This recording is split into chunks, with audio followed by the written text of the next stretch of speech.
দেশের মাটিতে গণহত্যাকারীদের রাজনীতি করার কোনো অধিকার নেই বলে জানিয়েছেন জামায়াতে ইসলামীর আমির ডাক্তার শফিকুর রহমান।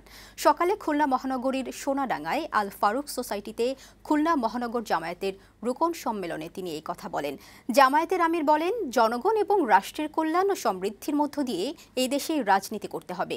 বাইরের কাউকে তুষ্ট করার রাজনীতি এই দেশে চলবে না। রাষ্ট্রের গুরুত্বপূর্ণ সংস্কারের বিষয়ে সংশ্লিষ্ট সকলের সাথে আলোচনা করে সরকারকে দ্রুত নির্বাচনের রোডম্যাপ ঘোষণা করার দাবি জানান জামায়াতের আমির। এ সময় দলের সেক্রেটারি জেনারেল মিয়া গোলাম পরোয়ার ছাড়াও বিভিন্ন পর্যায়ের নেতারা উপস্থিত ছিলেন।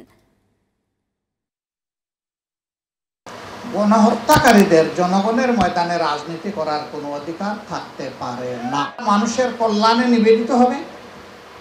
দেশ এবং রাষ্ট্রকে, জনগণকে যারা ন্যায়, ইনসাফ, শান্তি এবং সমৃদ্ধি উপহার দেবে, রাজনীতি করার অধিকার কেবল তাদের থাকবে, অন্য কারণে। বাইরের কারো পুষ্টির জন্য দেশে রাজনীতি আর চলবে না।